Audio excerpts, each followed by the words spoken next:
The morning sky over Los Angeles was calm and clear, the kind of morning that made air travel feel like magic.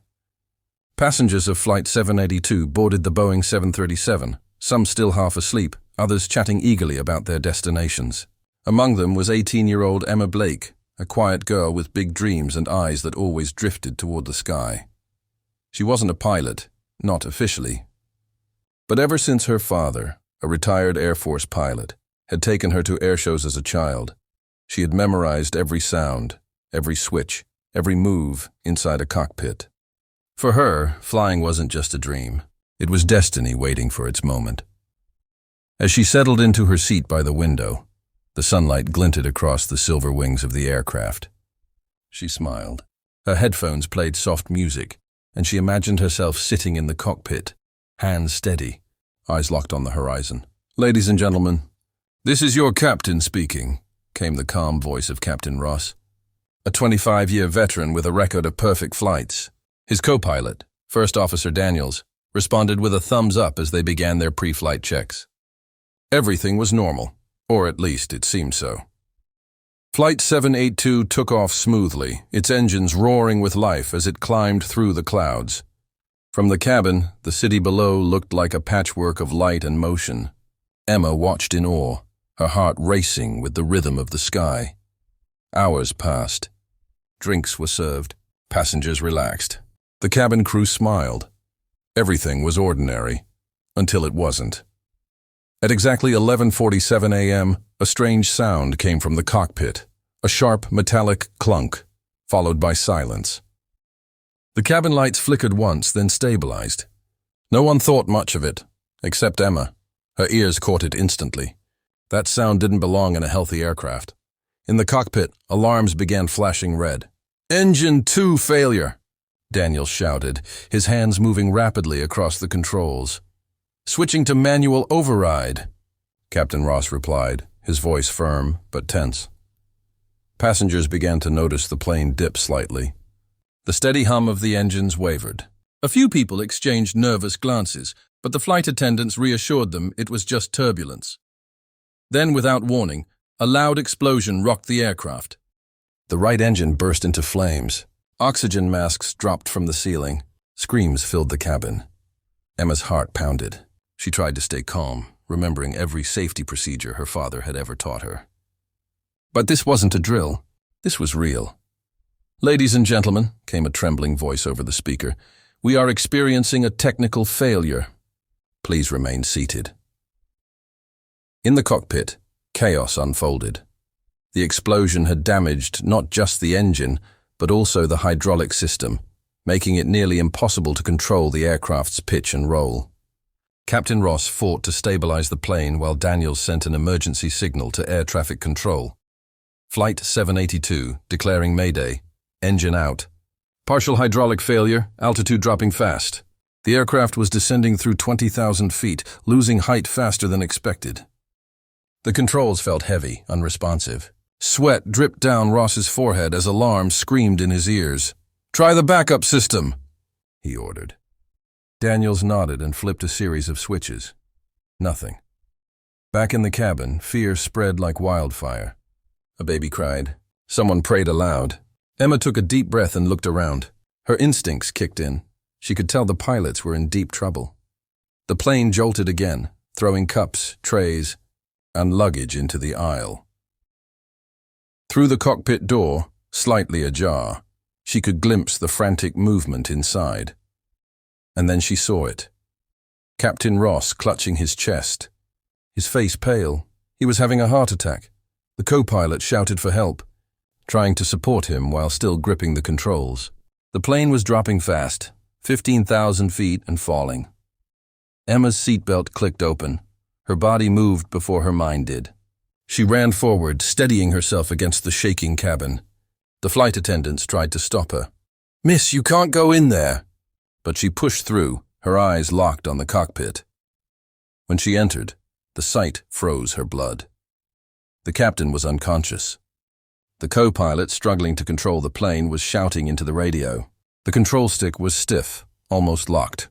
"Help me keep her level," he yelled. Emma didn't hesitate. "I know this system. My dad trained me on flight simulators since I was 10, she cried. Daniels looked at her, disbelief in his eyes, but there was no time to argue. He nodded. All right. Co-pilot's seat, now. Emma slid into the pilot's seat, heart racing, hands trembling. The hum of alarms surrounded her like a storm. She grabbed the yoke, feeling the raw vibration of the aircraft fighting gravity.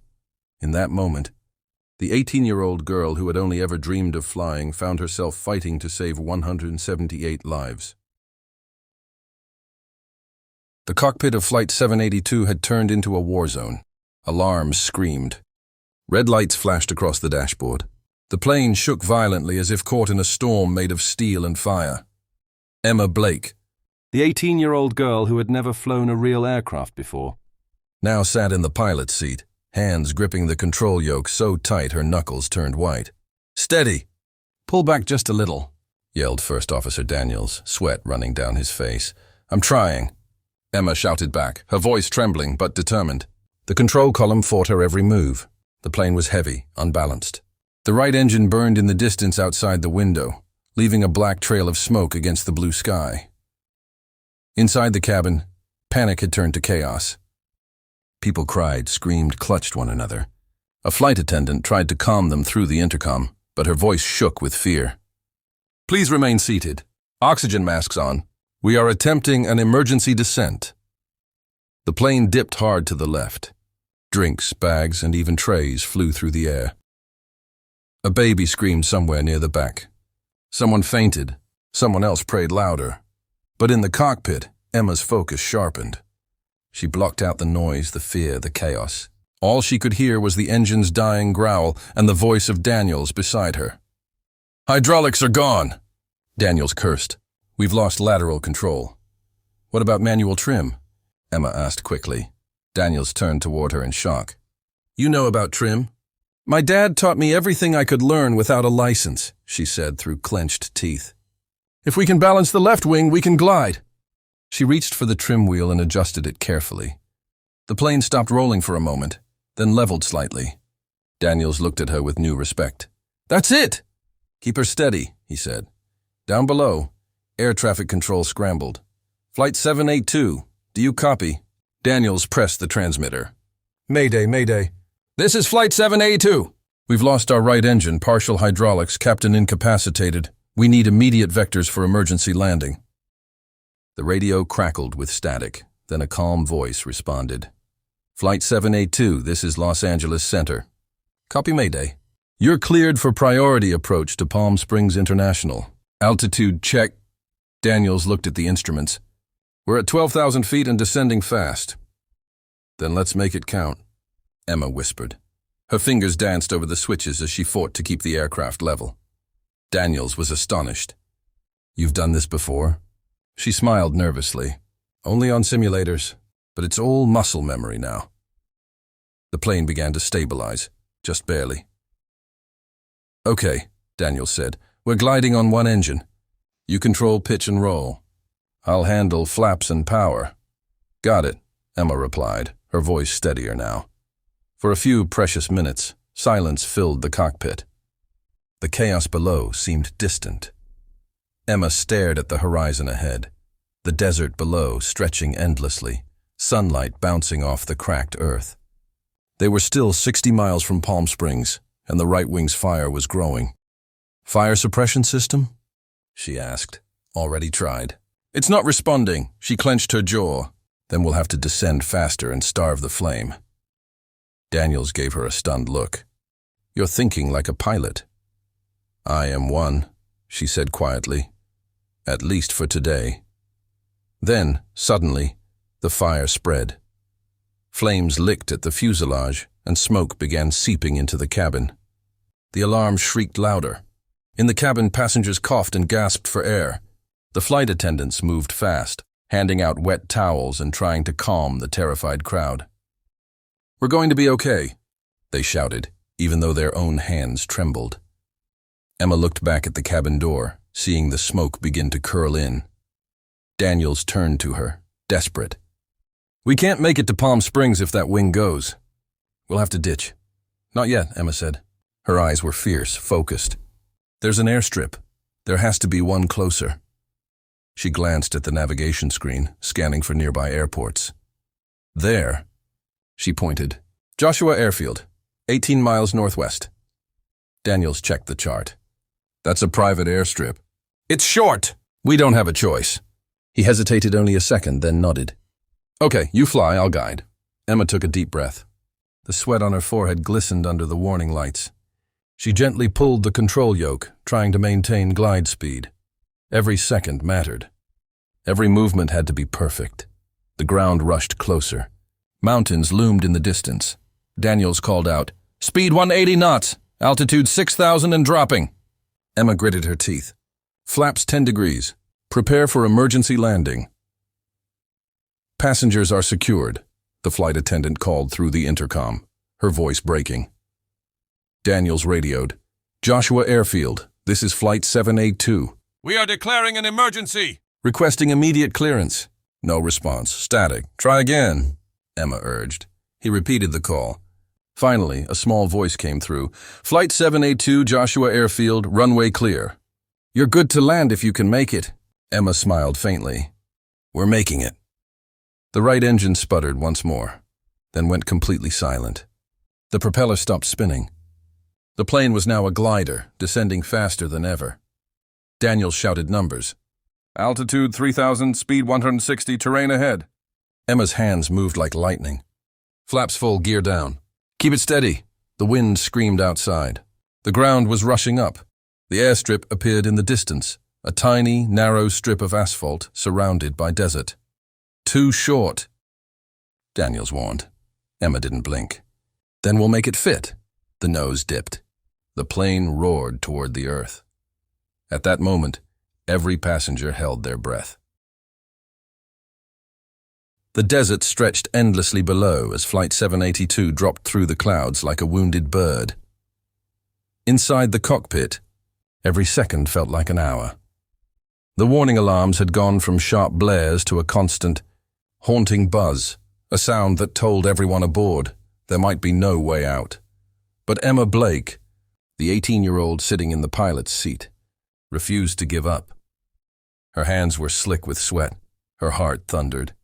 Yet her eyes were locked on the tiny black strip of runway appearing in the golden sand ahead, Joshua Airfield. "Altitude 2,000 feet, speed 155, shouted First Officer Daniels, his voice cracking under the noise of rushing air.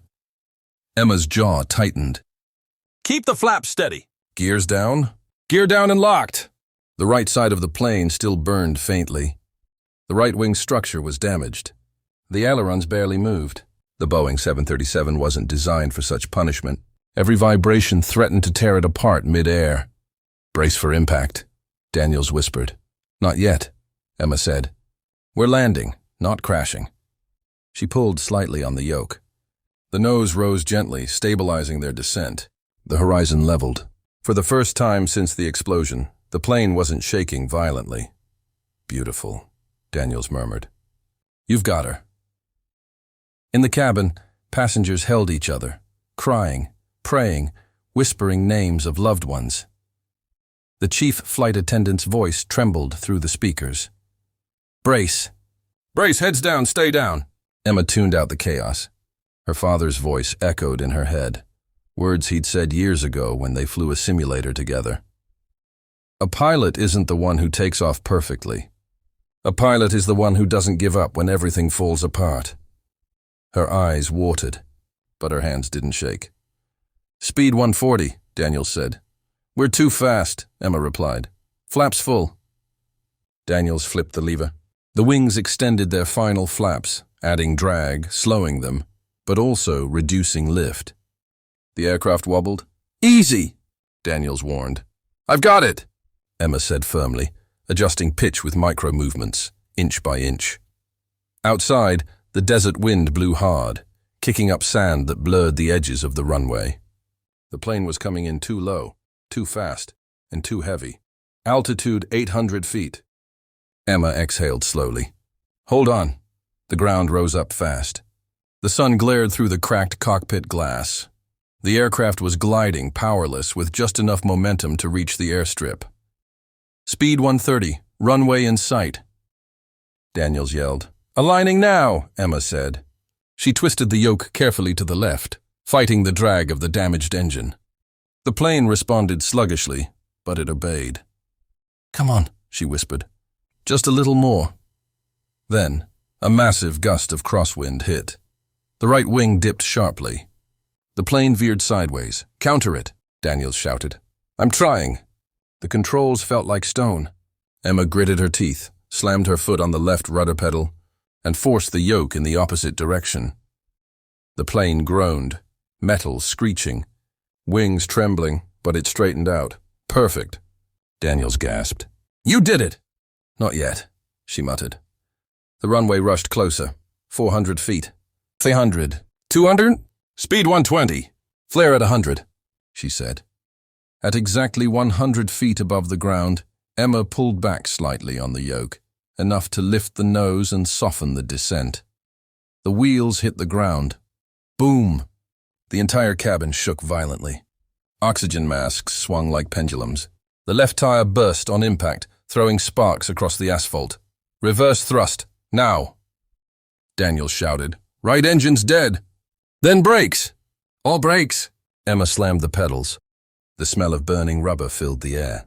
The plane skidded, veering slightly left, tires screaming. Runway's ending! Daniels yelled. Emma's heart raced. She had just seconds. She yanked the parking brake and pulled the emergency lever. The plane slowed drastically, sliding through the last few meters of runway, until finally, screech! Silence. The aircraft stopped. Half the nose rested on the sandy edge of the airfield, smoke curling from the right engine. For a long moment, no one spoke. The only sound was the ticking of cooling metal and the faint desert wind. Then, from the cabin, someone began clapping. Another joined. Then another. Soon the whole plane was filled with applause and tears. Emma leaned back in her seat, gasping for breath. Daniels looked at her, speechless. You just saved 178 lives, he said softly. She shook her head, tears falling freely. We saved them, he smiled faintly. No, you flew us home. Outside, emergency vehicles raced across the sand toward the wrecked plane. Firefighters sprayed foam over the burning wing. Paramedics rushed aboard, checking passengers, reviving Captain Ross, who was barely conscious but alive. As they pulled open the cockpit door, one paramedic froze. He saw the small, trembling figure of a girl in the pilot's chair. Not a uniformed captain, but a teenager in jeans and a hoodie. You're the one who landed this? He asked in disbelief. Emma nodded weakly. We all did. Hours later, as dusk painted the desert sky orange and purple, the wrecked aircraft stood silent. Reporters swarmed the airfield. News helicopters circled above. The story spread faster than wildfire. 18-year-old girl saves flight. 782 after pilot collapse. Cameras flashed. Passengers hugged her. Some knelt in prayer. Others simply stared, still unable to believe they were alive. Daniels stood beside her, a proud smile on his face. You've earned your wings today. Emma. She looked up at the fading sunlight, the same sky she had always dreamed of. And she whispered, Dad, I did it. The desert sun had begun to set, painting the horizon in hues of gold and crimson as Flight 782 rested motionless at the edge of Joshua Airfield. Smoke still rose from the right engine, curling into the orange sky like a silent memory of chaos. Sirens wailed faintly in the distance. Ambulances, fire trucks, and security vehicles surrounding the grounded aircraft. Passengers were slowly being evacuated down the emergency slides, dazed but alive. Each one stepping onto the hot desert sand was a walking miracle. And at the center of it all, sitting quietly on the wing of the plane with dust on her face and tears drying in the wind, was 18-year-old Emma Blake, the girl who had done the impossible. Her hands were still trembling, her mind replaying every second in the cockpit. The sound of alarms, the trembling of metal, Daniel's voice shouting commands, it all echoed in her ears. She had faced death at 30,000 feet and refused to blink. A paramedic approached her gently. "Miss, are you okay?" "You're shaking." Emma nodded slowly. "I'm fine, just tired." From behind her, Daniel's familiar voice came. "You did more than fine." She turned and saw him, now with a bandaged arm but a smile that could melt iron. "You saved us all." She smiled faintly. "We saved each other." Just a few yards away, Captain Ross was being carried on a stretcher. He was awake now, pale but conscious. When his eyes met Emma's, he tried to raise his hand weakly in salute. She smiled and saluted back. A simple gesture, but one that said everything words couldn't. Within an hour, news spread like wildfire across the world. Television networks interrupted their programs with breaking news banners.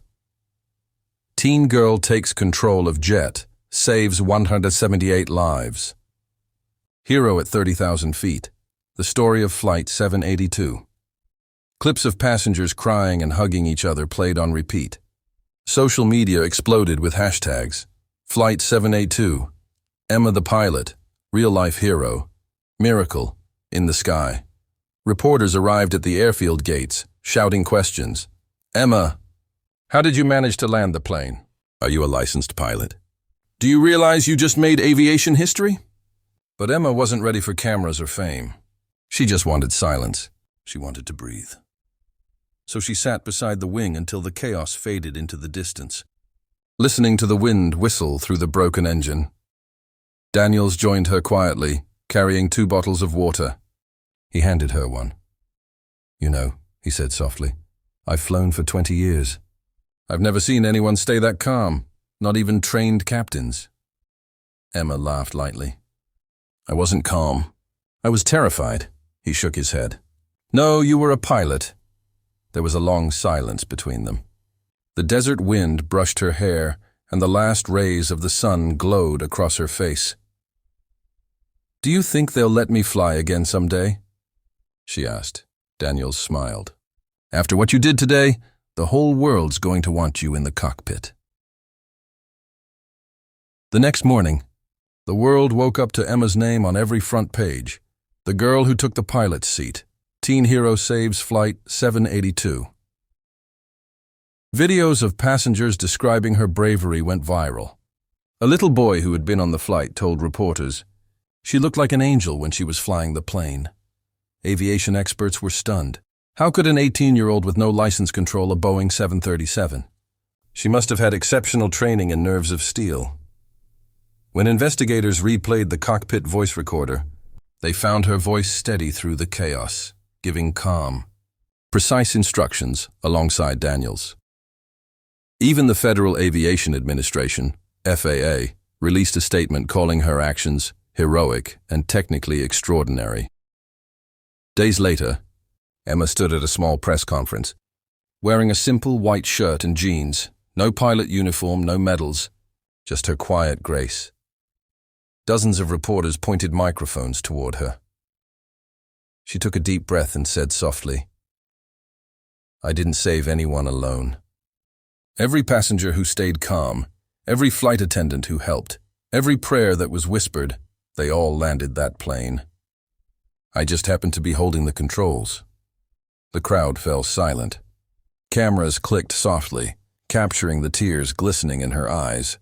Weeks later, Emma received a personal invitation from the U.S. Air Force Academy, offering her a full scholarship to train as a pilot.